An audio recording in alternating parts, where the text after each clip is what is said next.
Buen día, queridos madrugadores, o buena noche para todos los trasnochadores, dependiendo la hora y el lugar en donde nos escuches o nos sintonices. Quizás a través de Spotify, YouTube o Facebook. Bienvenidos sean en esta noche tan especial, donde los saluda su amigo, pero en esta noche no soy inframundo. ¿Qué nombre le pondría a este personaje? ¿Infraclos? ¿Qué le parece? Escríbalo en los comentarios. Los relatos que están por escuchar nos los enviaron desde hace algún tiempo. Algunos son más recientes, pero son una odisea de esta festividad que llamamos Navidad. Relatos que le contaré en Nochebuena, en estas fechas decembrina. Relatos de Santa Claus, esperando sean de su total agrado. Y sin más, aquí comenzamos.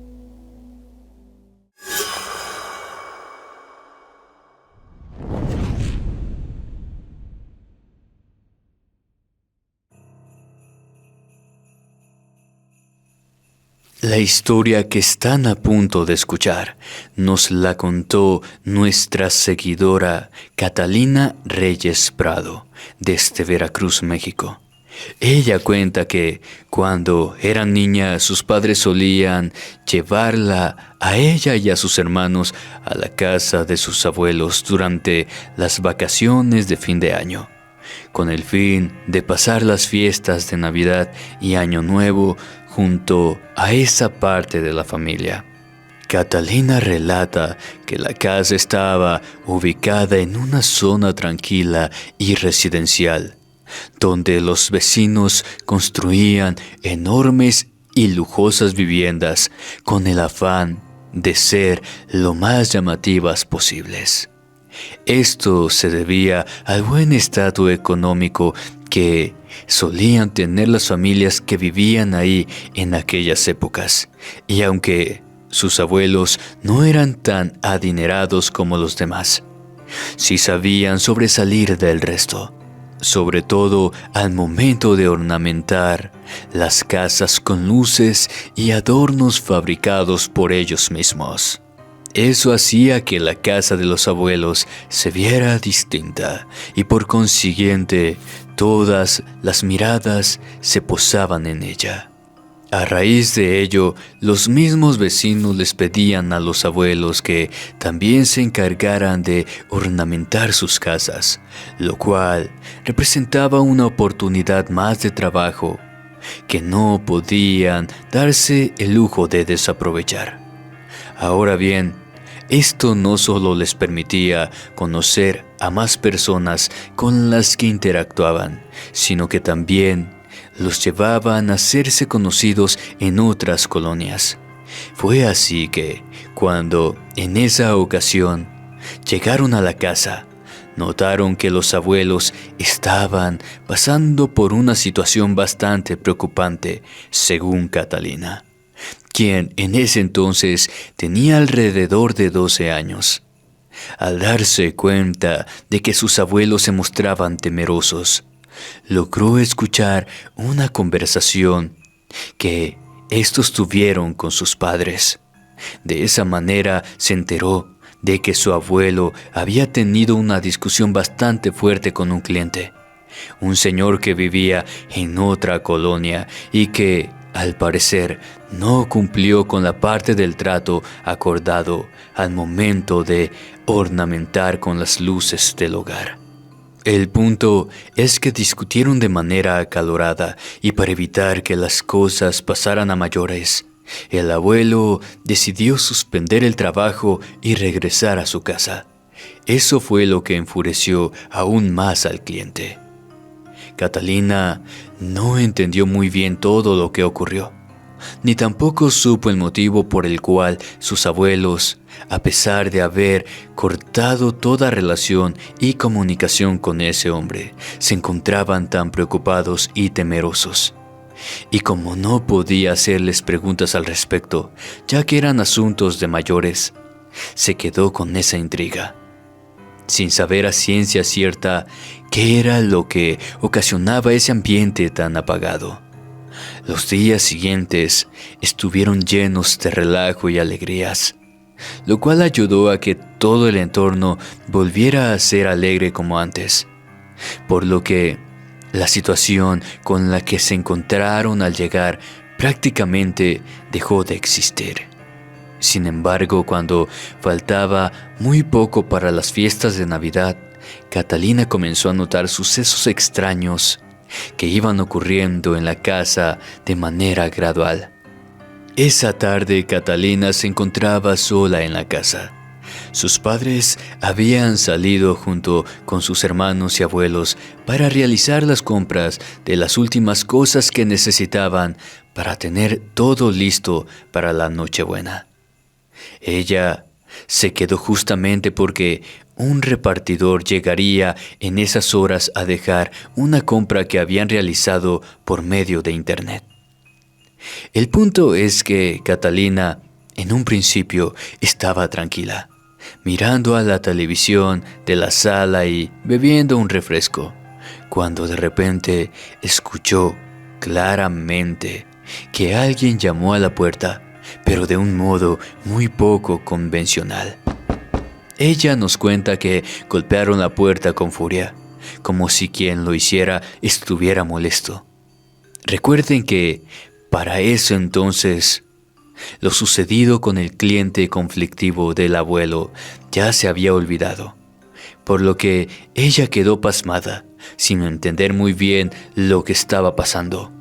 Pese al temor, y luego de que llamaran a la puerta por segunda ocasión del mismo modo tan horrible y golpeando esa puerta tan ferozmente que realmente asusta a cualquier niño, esta se levantó para ir a ver de quién se trataba, pensando que sería quien traería la encomienda. Por supuesto, no fue directamente a la puerta, sino que primero se acercó a la ventana y desde ahí observó. La ventana estaba al lado de la puerta, por lo tanto se podía ver perfectamente si había alguien o no. Y ahí viene el punto, pues Catalina dice que no había absolutamente nadie del otro lado de la puerta. Lejos de asustarla, esa situación la tranquilizó. Pensó que tal vez se estaba tratando de algún niño o adolescente gracioso que solo quería molestar. Pero, estando aún frente a la ventana, los golpes volvieron a sonar en la misma puerta, lo cual era imposible, ya que seguía sin haber absolutamente nadie allí. Fue entonces que comprendió que eso no era algo normal, algo de este mundo, y cuando instantes después los golpes se escucharon de nueva cuenta, pero ahora con mucha más fuerza, comenzó a sentirse totalmente aterrada. Su instinto de supervivencia la llevó a intentar tomar su celular, correr a alguna de las habitaciones y desde ahí llamar a sus padres. Pero cuando estaba en medio de ese proceso, sintió un escalofrío intenso al darse cuenta que ahora ella no era la única que estaba dentro de la casa. Catalina cuenta que había una persona ahí, en la misma sala donde ella se encontraba. Se trataba de un hombre vestido de Santa Claus, con la particularidad de que era de piel morena. Tenía los ojos enormes, casi rojos, como los de alguien que sentía una ira profunda. Estaba de pie junto al árbol de Navidad, el cual se encontraba en una de las esquinas de la sala, y desde ahí la observaba sin emitir movimiento alguno. Su cuerpo era extremadamente delgado y su altura resultaba normal. Incluso podía percibir un olor nauseabundo proveniente del traje mugroso de aquel Santa Claus. Dice Catalina que no supo qué hacer. Se quedó paralizada de miedo. Su mente se puso en blanco y ya no era consciente de que tenía el celular en las manos. Para peor de los males, Catalina confiesa que, de manera involuntaria, comenzó a hacerse encima. Todo a raíz del tremendo susto que estaba sintiendo. Pero fue justamente eso lo que al final provocaría que ella salvara su vida. Y a continuación les diré a qué me refiero. Catalina recuerda que cuando aquel hombre disfrazado de santa vio que ella se había orinado, comenzó a reír de una manera tenue al principio, pero a carcajadas después. Se burlaba de una forma tan macabra que eso aumentaba aún más el miedo que estaba sintiendo. Fue justamente eso lo que la hizo reaccionar, pues, aprovechando la situación, logró retomar sus intenciones de escapar y refugiarse en una habitación. Cuenta Catalina que gritó cuando se dio cuenta de que, mientras ella corría, vio con el rabillo del ojo y alcanzó a notar que ese hombre también reaccionó al instante y se lanzó a perseguirla. Aún así, no pudo alcanzarla y ella logró ingresar a la primera habitación que tenía más de cerca, que era justamente la de sus abuelos. Se ocultó debajo de la cama y, llorando aterrada, trató de marcar el número para llamar a sus padres. Pero, una vez más, las cosas no le resultaron, porque según Catalina, estaba llorando bajo la cama con un miedo que creo que a más de uno nos paralizaría. Vio aquello que le causaba un trauma psicológico que hasta el día de hoy le resulta muy difícil de superar. Catalina jura que a pesar de haber cerrado la puerta tras de sí al ingresar y de que ésta aún permanecía cerrada, aquel sujeto se le apareció dentro de la habitación. Ahí mismo, muy cerca de ella, podía ver el rostro de ese demonio vestido de Santa Claus, a escasos centímetros, como si también estuviera recostado sobre el suelo. A modo de burla, recién entonces pudo observar a la perfección esos lúgubres detalles que anteriormente le había sido imposible percibir.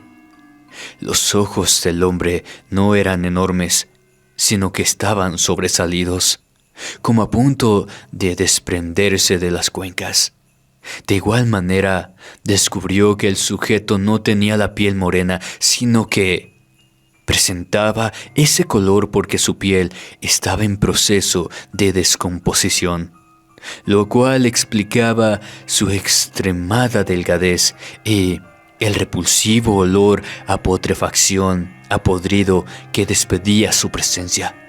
Su barba postiza estaba mugrienta, cubierta de manchas verdes, amarillas y otras cosas que solo Dios sabe qué eran. Catalina también dice que en esos momentos pensó que aquel hombre era un demonio, pues su mente infantil no podía comprender ni asumir que un cadáver estuviera ahí con ella y actuara como un ser vivo. Dice que ese ser le sonreía de una forma diabólica. Tenía los dientes amarillos, retorcidos y podridos, y podía percibir el asqueroso aliento que salía de su boca. No pudo ver si tenía lengua, pues en su lugar vio solo algo negro cubierto de una especie de saliva rojiza, tan nauseabunda como todo su aspecto. Recuerda que al instante se quedó congelada del miedo, muda, mirando fijamente a los ojos de los demás detalles que tenía esa entidad abismal demoníaca. Asimismo, vio que una de sus manos estaba a la vista. Tenía los dedos flacos, como si solo fuera piel huesuda y uñas de un color morado intenso, las cuales sobresalían del tono de su piel. Acto seguido, y cuando su mente turbada se le vino a la mente que ese ser monstruoso vestido de Santa Claus se encargaría de comérsela viva, Escuchó cómo el auto de sus padres ingresaba a la cochera de la casa. Aquel demonio también lo escuchó y sin quitarle los ojos de encima a Catalina, manteniendo todavía esa maldita sonrisa, fue apartando lentamente su rostro hasta levantarse del suelo, ponerse de pie y caminar hacia la puerta, donde desapareció sin siquiera tocarla. Catalina recuerda que sus padres no le dijeron nada cuando ella les contó lo que acababa de vivir. Se los relató llorando, con todo el cuerpo temblando, pero ni aún así lograron convencerse de que aquello hubiera sido real. Al día siguiente escuchó a sus padres conversando de nueva cuenta con los abuelos, hablando sobre lo que ella les había contado y llegaron a pensar que se trataba del cliente molesto que se había disfrazado de Santa Claus para asustarla. Sin embargo, Catalina nos dice que no, que eso no fue así, que ella vio a un demonio real, un cadáver viviente, que esa tarde le causó el miedo más intenso que jamás había vivido. Así fue como pasó esa Navidad, recibiendo la visita de quien nunca imaginó. Dice que todavía tiene pesadillas con ese espectro y es por eso que hasta el día de hoy siente un escalofrío repentino con solo ver a una persona disfrazada de Santa Claus. Catalina también dice que hasta la fecha no sabe qué pasó. Los abuelos comentaron que quizás era una brujería que le hicieron por no haber terminado el trabajo del cliente. Algo horrendo que hasta el día de hoy le causa pesadillas y esta historia queda sin un final, sin saber qué pasó. Le pregunto a usted, querido espectador, ¿qué hubiera hecho si estuviera en los zapatos de Catalina? Lo leo en los comentarios. Recuerde que si tiene alguna historia que contar, puede hacerla llegar al correo que está apareciendo en pantalla. Sería un honor para mí poder narrarla. Y sin más, continuamos con la siguiente anécdota compartida por Damián García Fernández, quien vive en la Ciudad de México, y nos envía el siguiente relato.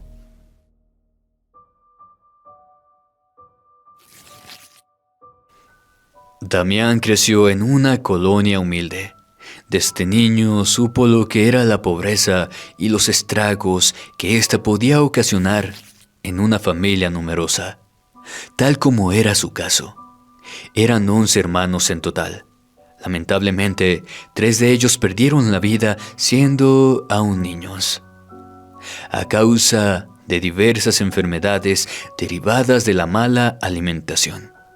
Su madre vendía tortas en las calles, mientras que su padre se dedicaba al entretenimiento callejero. Este solía vestirse con cualquier disfraz, algo que llamara la atención, y salir a las calles en busca de algunas monedas a cambio de risas. Para los tiempos de Navidad, el personaje elegido era el de Santa Claus, por obvias razones. Algo que alegraba a todos, en especial a los niños, y como Damián era su mano derecha, su padre lo llevaba a todos lados donde realizaba sus presentaciones, por decirlo de alguna manera, logrando que aquello formara parte de su rutina del día a día. Damián asegura que al principio no le gustaba mucho esa actividad, pues aspiraba a algo más. Digamos que a algo un poquito más profesional y que por consiguiente le generara mayores ingresos. Ya en la adolescencia logró cursar sus estudios a costa de mucho esfuerzo por parte de su padre, lo que le permitió ir estabilizándose económicamente junto a sus hermanos, ya que entre todos ayudaban al sostenimiento de la casa. Considerando que sus padres ya eran de edad avanzada cuando su padre falleció, fue un golpe muy duro para toda la familia, en especial para Damián, quien le tenía una profunda admiración. Fue así que, de un día para otro, decidió comenzar a usar los disfraces que habían pertenecido a su padre y empezar a hacer exactamente lo mismo que él hacía. Por supuesto, continuó con su trabajo fijo, por lo que la costumbre de disfrazarse y salir a las calles era solo un pasatiempo, algo que, si al principio no le gustaba, con el paso de los años formó parte de él, una forma de honrar la memoria también de su padre. Poco a poco, sus hermanos comenzaron a emigrar a otros países, más específicamente al norte, a los Estados Unidos. Sin embargo, Damián no quiso irse, aun cuando tenía más posibilidades que sus propios hermanos. Lo que sucedía era que no quería dejar sola a su madrecita. Damián jura que no guardó rencor a sus hermanos por haberlos dejado solos a ambos, aunque consideraba egoísta su actitud, ya que nunca enviaban dinero a su madre, a pesar de que con ese objetivo se habían marchado, dejando toda la responsabilidad sobre sus espaldas. Estando ya cansado, con hijos y viviendo todos juntos en la casa de su madre, una tarde recibieron una visita que los dejó completamente pasmados. Uriel, el menor de sus hermanos y el primero en abandonar la casa paterna, llegó sin avisar, provocando una mezcla de alegría y confusión. Nos cuenta Damián que lo primero que hizo cuando su hermano llegó a la casa fue hablar con él en privado.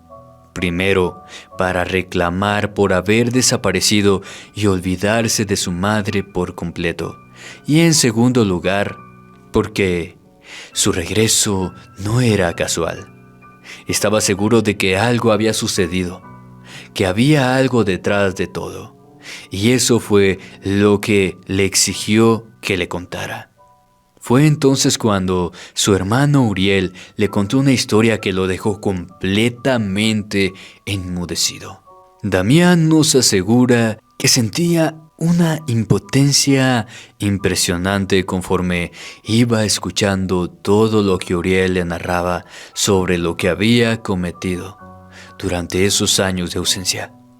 Y para resumirlo, nos dice que su hermano menor prácticamente se había dedicado a delinquir en ese otro país y que hacía unos días había cometido otro crimen, siendo ese el verdadero motivo de que se presentara ante él y su madre.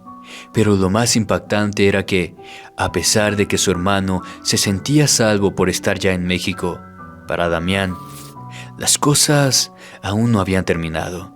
Y la razón era simple, pues la persona a la que Uriel le había quitado la vida no era cualquier sujeto, sino un miembro de una banda criminal de alto peso en los Estados Unidos, por lo que era evidente que no dejarían pasar lo ocurrido.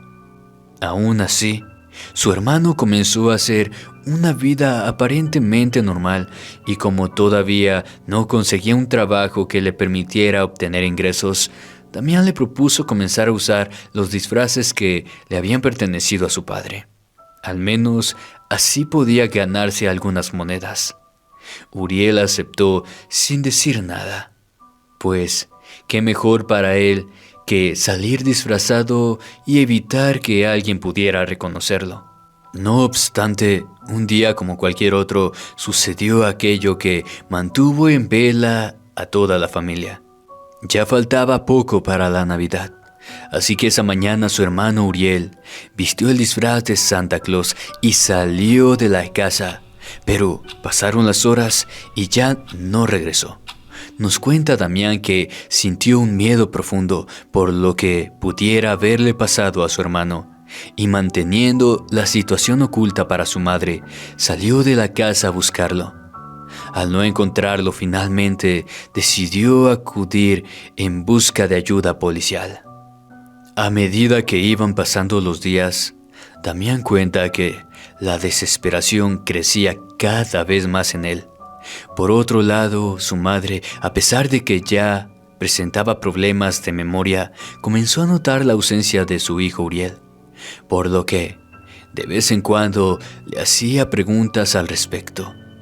Eso atormentaba aún más a el pobre de Damián y lo motivaba a esforzarse con mayor intensidad en la búsqueda. Lamentablemente, en los días siguientes, tampoco obtuvieron resultado positivo, algo que para Damián iba destruyendo poco a poco su paz mental. Por otro lado, sentía un leve alivio al imaginar que tal vez su hermano se había marchado nuevamente, quizás regresando a los Estados Unidos, ya fuera porque no conseguía el trabajo que deseaba o simplemente porque había decidido desaparecer, como ya lo había hecho años atrás. Hasta que finalmente llegó el día previo a la Navidad y durante toda la jornada se respiró un ambiente de silencio abrumador, una tristeza que invadía a la familia en sí. Esa misma noche, estando Damián ya acostado junto a su esposa descansando, escuchó que alguien ingresaba a la casa. Rápidamente se levantó, buscó algo con que protegerse del supuesto invasor y salió decidido hacia la pequeña sala que tenía la vivienda, donde se llevó una gran sorpresa. Se trataba de su hermano Uriel. Por fin su hermano había regresado. Este estaba sentado sobre un viejo sillón que solía usar su padre. Aún vestía el traje de Santa Claus, solo que ahora se encontraba sucio y arruinado, como si durante los días en que estuvo ausente se lo hubiera pasado de fiesta y de excesos. Fue precisamente el olor a alcohol que Damián percibió desde la distancia lo que le hizo pensar eso. Dice que experimentó una mezcla de emociones. Por un lado, la alegría de saber que su hermano estaba ahí, con vida. Pero por el otro lado, una profunda conmoción al verlo con el disfraz puesto y sentado en el sillón. El mismo donde solía acomodarse su padre cuando regresaba a casa tras largas horas en la calle ganándose algunas monedas. Damián se enfureció cuando su hermano comenzó a ignorarlo.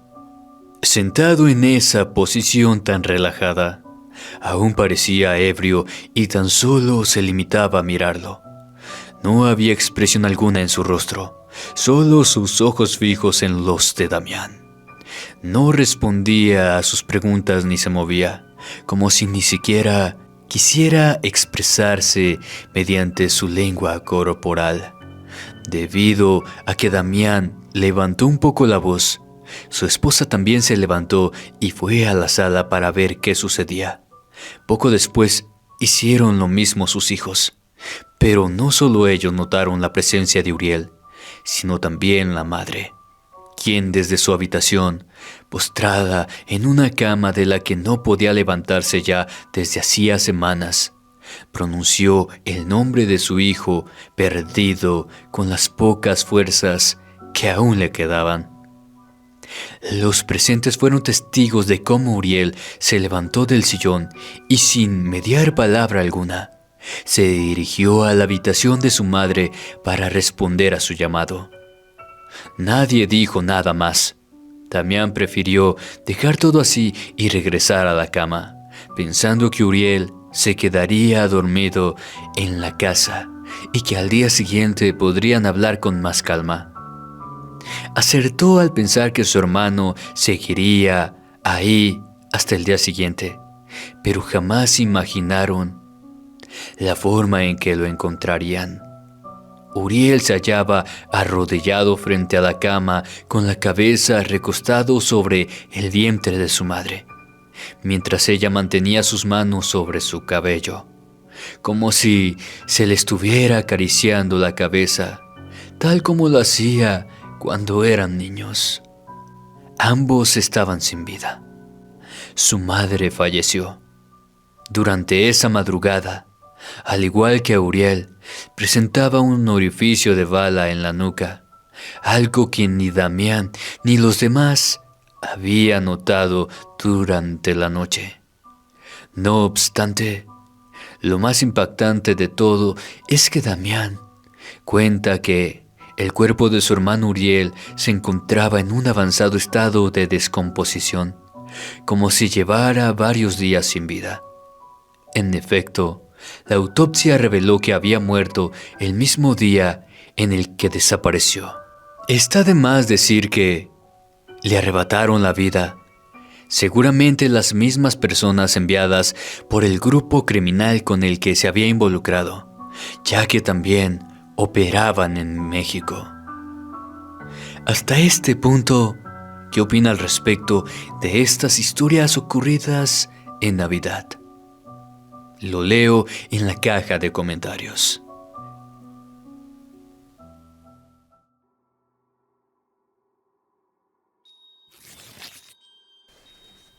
El siguiente relato es compartido por Ernesto González Martínez, originario del estado de Chiapas, pero actualmente vive en los Estados Unidos desde hace ya más de una década.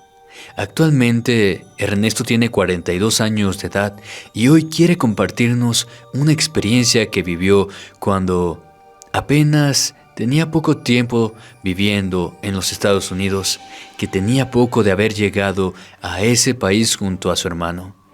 Ocurrió precisamente en la noche de Navidad. Ernesto nos cuenta que en aquella época vivía en una ciudad bastante conocida desde el punto de vista turístico. A raíz de ello y debido a que el control policial era bastante estricto por tratarse de una zona concurrida, debían cuidarse en todos los aspectos. No solo por ser extranjeros recién llegados que aún no conocían bien el movimiento de la ciudad, sino también porque debían estar atentos a la policía de migraciones, pues obviamente no tenían papeles y eran indocumentados. Tal como era el caso de ellos, pues tenía que estar con cuidado. Y ambos trabajaban en un restaurante mexicano, tenían una buena relación con los jefes, que eran un matrimonio de la misma nacionalidad. La pareja solía brindar resguardo y cierta protección a todos sus empleados, en especial a aquellos que todavía no contaban con sus papeles en regla. Sin embargo, eso solo ocurría mientras se encontraban dentro del restaurante, es decir, que durante el horario de trabajo, ya que una vez que salían del establecimiento debían vérselas por sí mismos. Aún así, particularmente el dueño solía advertirles a los muchachos que tuvieran mucho cuidado al circular por la avenida que se encontraba justo al frente del local, pues por las noches se decía que ahí ocurrían cosas anormales. Está de más decir que Ernesto y su hermano, cuyo nombre es David, no le daban demasiada importancia a esas historias. Para ellos, por el simple hecho de ser mexicanos y provenir de un país donde existe una de las festividades más populares relacionadas con los muertos, ese tipo de relatos pasaban a ser solo entretenimiento. Lo irónico es que no solo su jefe les hablaba sobre esos supuestos eventos, sino que también los habían escuchado de boca de otras personas, e incluso de algunos clientes ocasionales que se sumaban a las conversaciones mientras ellos realizaban su trabajo. El punto es que se hablaba de la aparición de una mujer en esa avenida, la cual por cierto era bastante extensa, y si Ernesto y su hermano David solían utilizar esa misma avenida, pues lo hacían para regresar a su casa, siendo un paso obligatorio para ambos.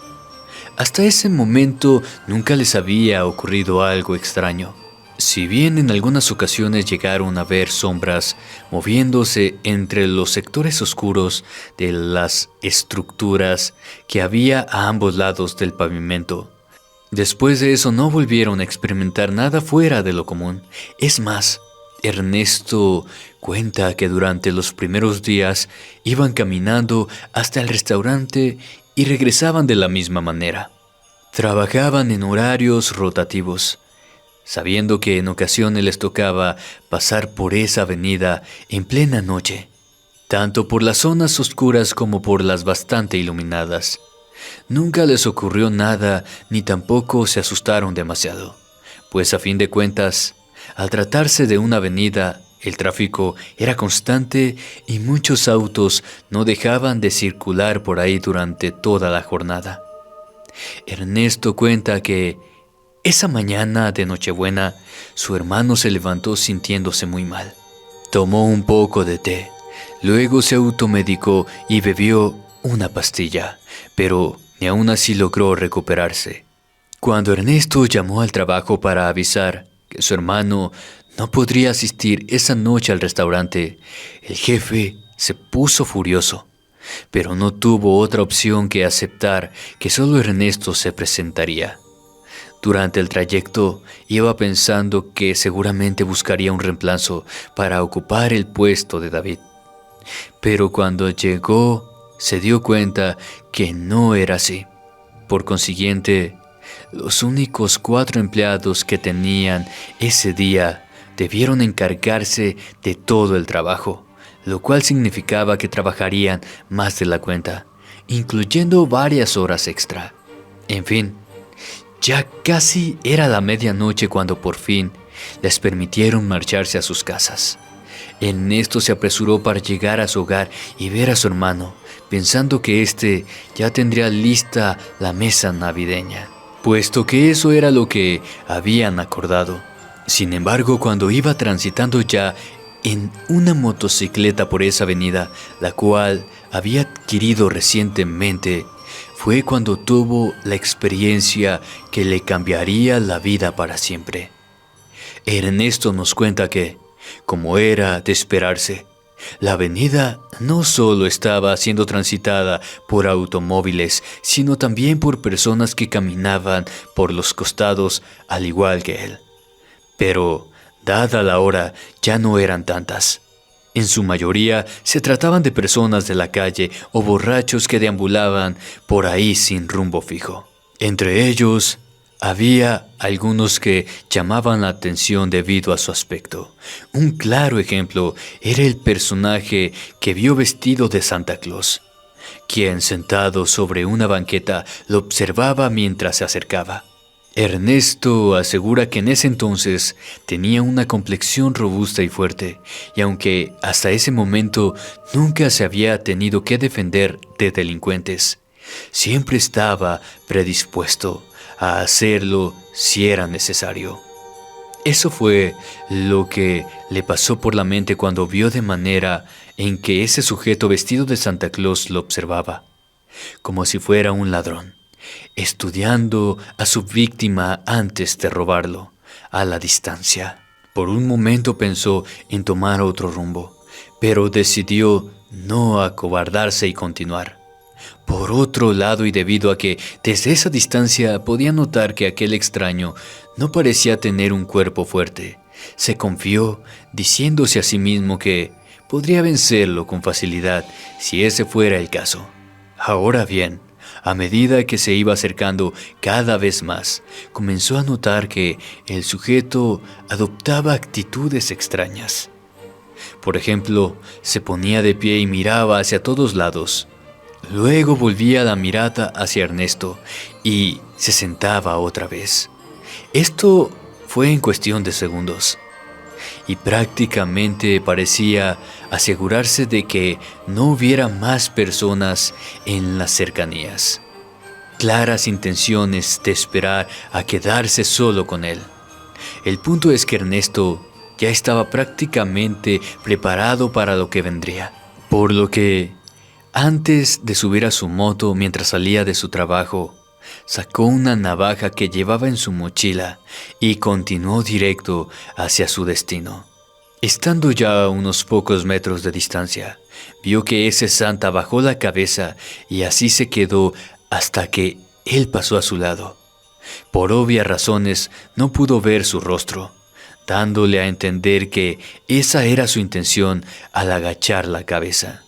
Aún así, Ernesto lo miró sin disimulo e incluso pensó en detenerse y hablarle, para ir directamente al grano. La motocicleta dejó de funcionar. Finalmente decidió no hacer nada de lo que tenía pensado, pero luego de caminar un poco junto con su motocicleta a un lado, metros más adelante se dio la media vuelta para ver qué es lo que estaba haciendo ese extraño, llevándose así la primera gran sorpresa.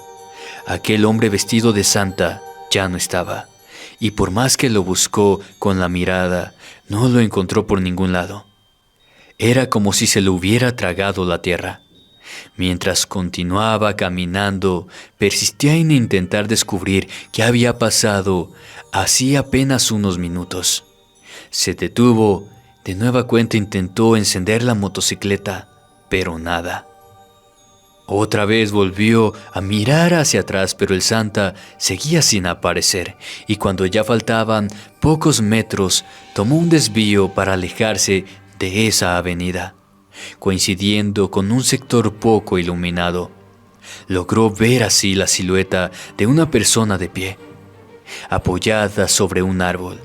Sintió un escalofrío al notarlo, aunque fuera levemente, que aquella figura vestía ropas de color rojo y blanco, exactamente como el disfraz de Santa Claus. Por primera vez comenzó a sentir un verdadero temor. De por sí, haber visto a Santa Claus desaparecer de la nada y que ahora reapareciera varias cuadras más adelante, ya le parecía algo sacado de una película de terror. Con cada paso que daba se sentía más confundido. Algo dentro de él le advertía que no continuara, pero al mismo tiempo no podía ni siquiera dejar de avanzar. Cuando faltaban pocos metros para llegar hasta donde estaba ese árbol, volvió a suceder lo mismo que antes.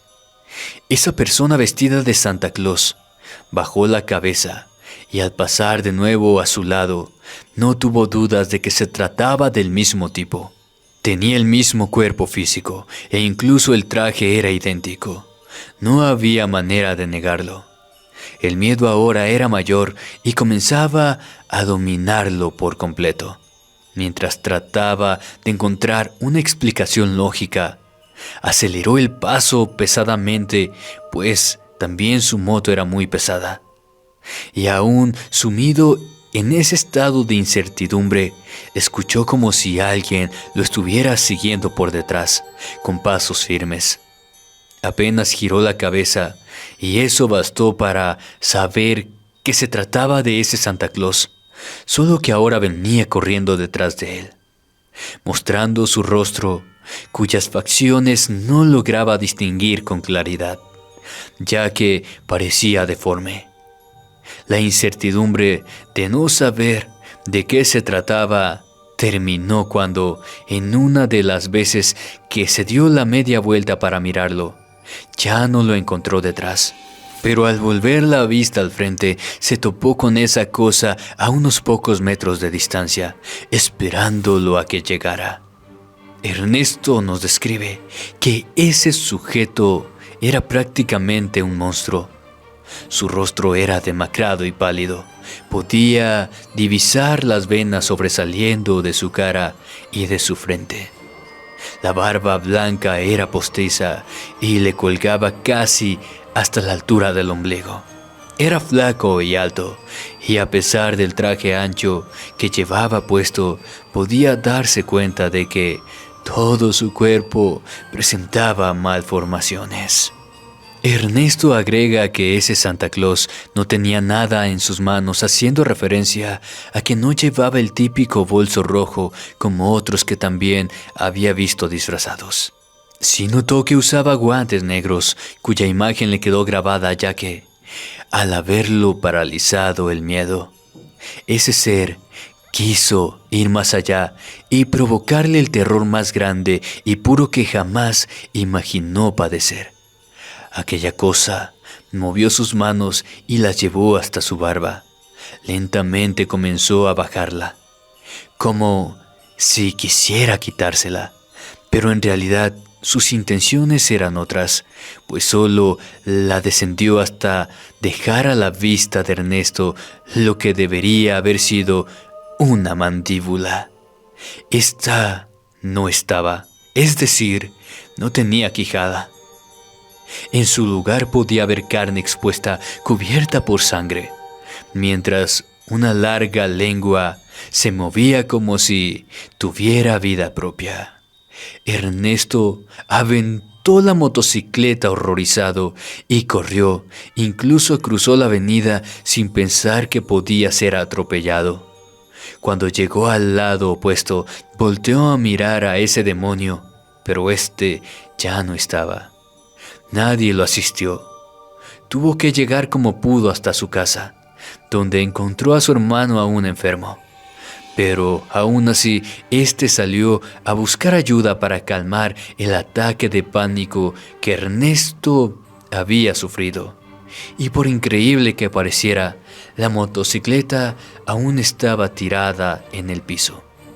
Ernesto cuenta que los rumores sobre las apariciones en aquella avenida continúan hasta el día de hoy, pero jamás volvieron a saber de un caso como el que él vivió en aquella tétrica Nochebuena.